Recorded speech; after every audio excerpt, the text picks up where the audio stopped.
Bismillahirrahmanirrahim. Assalamualaikum warahmatullahi wabarakatuh.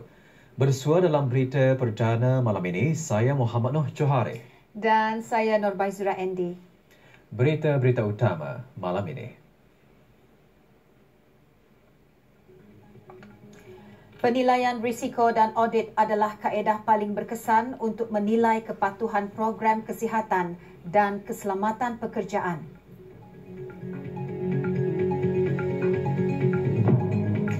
Golongan belia memainkan peranan dengan menyumbang idea dan tenaga ke arah pembangunan negara yang mampan.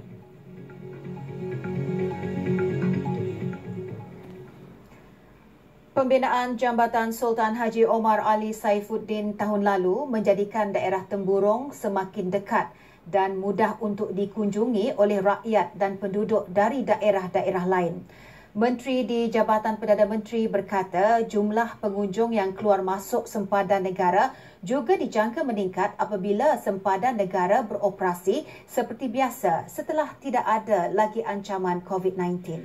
Ketika ditemu bual dalam rancangan khas Temburong Permata Hijau Negara Brunei Darussalam, Yang Berhormat Datuk Seri Setia Haji Awang Abdul Mukti bin Haji Muhammad Daud selaku pengerusi bersama Otoriti Kemajuan Daerah Temburong AKDT menjelaskan aspek prasarana keselamatan akan ditingkatkan bagi menampung jumlah pengunjung yang dijangka meningkat.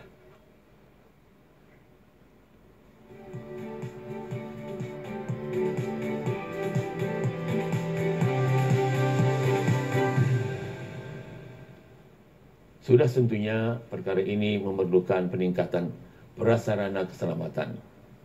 Salah satunya ialah dengan pemasangan CCTV di tempat-tempat strategik bagi menjaga keselamatan dan kesejahteraan orang ramai. Manakala di pos kawalan darat pula, pihak kerajaan telah pun menambah sebanyak 6 buah kaunter baru di pos kawalan Labu, 3 untuk laluan bertolak dan 3 untuk laluan ketibaan. Di samping itu, kaunter untuk kegunaan pemeriksaan penumpang bas pun juga telah siap dibina. Selain daripada itu, peneraju keselamatan juga sedang giat membuat penilaian bagi keperluan penambahan aset polis di daerah Temburong. Dengan adanya penambahbaikan ini, diharapkan kesejahteraan masyarakat akan terus terjaga. Beberapa projek kemajuan telah dapat dilaksanakan dengan lebih cepat sejak pembukaan jambatan Sultan Haji Omar Ali Saifuddin. Ia bagi memenuhi matlamat jangka pendek untuk menjana peluang-peluang perekonomian dan pekerjaan bagi anak-anak tempatan. Menurut Menteri di Jabatan Perdana Menteri dan Menteri Kewangan dan Ekonomi kedua, pembinaan jambatan tersebut menjadi game changer kepada peluang perekonomian di daerah Temburong. Justru beberapa kawasan telah dikenal pasti bagi merangsang pembangunan ekonomi di daerah Temburong seperti Pekan Bangar yang boleh dijadikan sebagai zon komersial dan pentadbiran. Yang Berhormat Datuk Seri Setia Dr. Awang Haji Muhammad Amin Liu bin Abdullah selaku pengerusi bersama Otoriti Kemajuan Daerah Temburong AKDT dalam rancangan khas Temburong Permata Hijau Negara Brunei Darussalam berharap koordinasi dan kerjasama dari semua pihak termasuk sektor kerajaan maupun sektor swasta sangat penting ke arah memastikan pembangunan inklusif daerah Temburong.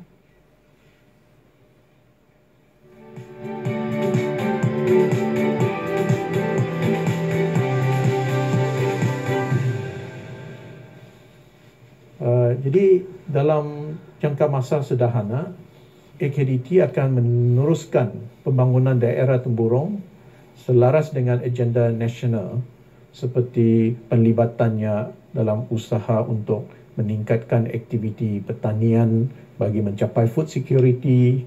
AKDT juga sedang meningkatkan usaha untuk membantu perusahaan mikro, kecil dan sederhana ataupun PMKS melalui kerjasama dengan Brunei Darussalam Enterprise ataupun DARE, yang mana PMKS diharapkan akan menggunakan jambatan yang ada untuk memperluaskan pasaran untuk menjangkau pelanggan-pelanggan baru. Bagi perancangan jangka masa panjang, kita perlu bekerjasama untuk memastikan daerah Temburong boleh bersaing dengan negara-negara lain sebagai destinasi utama perancangan yang dapat dinikmati oleh semua orang sambil memelihara alam sekitar yang ada pada masa ini. Pada masa yang sama juga, AKDT juga sedang menerokai peluang pelaburan langsung asing ataupun FDI untuk memajukan kawasan-kawasan yang berpotensi untuk menjadikan taman eko-rekreasi. Setiap hari 6,300 orang meninggal dunia disebabkan kemalangan atau penyakit berkaitan dengan pekerjaan. Lebih 2.3 kematian setiap tahun dan 317 juta kemalangan berlaku di tempat kerja dilaporkan setiap tahun. Kebanyakannya mengakibatkan ketidakhadiran kerja yang berlanjutan.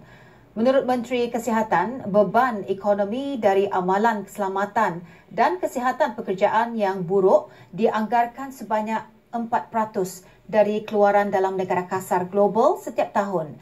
Jika sistem penjagaan kesihatan mempromosi kesihatan dan keselamatan di tempat kerja dan memberikan perkhidmatan kesihatan pekerjaan berkualiti kepada tenaga kerja, pendedahan dan risiko berkaitan dengan pekerjaan dapat diminimumkan.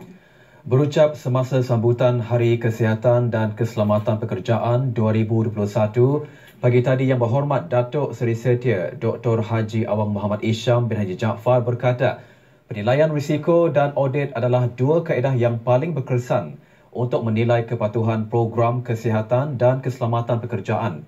Kaedah tersebut sangat berguna bagi kejayaan dan pencegahan insiden di tempat kerja yang melibatkan kesihatan.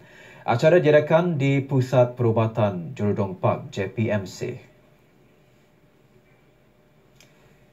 Yang Berhormat menegaskan dalam konteks COVID-19, Jawatan Kuasa Kesihatan dan Keselamatan Pekerjaan perlu bekerjasama rapat dengan Kawalan dan Pencegahan Jangkitan IPC.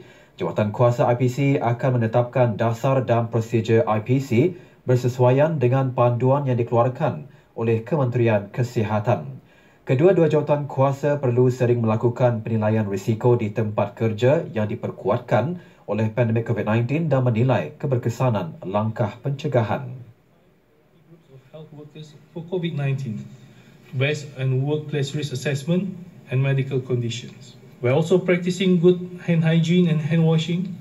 Millions of lives worldwide can be saved, and it remains the single most effective way to prevent healthcare-associated infections. Occupational health and safety committees has an important role to play during this pandemic.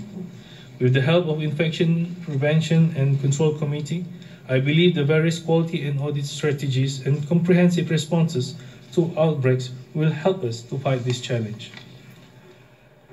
Hari Sedunia bagi tema keselamatan dan kesihatan di tempat kerja pada tahun ini ditetapkan oleh Pertubuhan Buruh Antarabangsa iaitu Anticipate, Prepare and Respond to Crisis and Invest Now in Resilient Occupational Health and Safety System.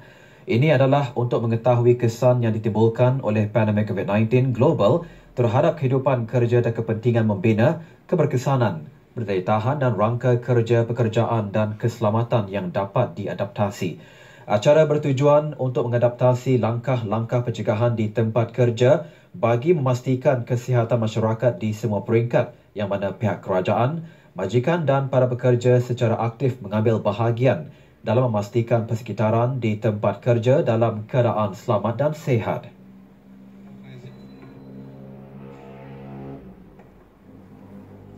Belia adalah pewaris kepada kepimpinan dan kegemilangan negara dalam merealisasikan matlamat sesebuah negara.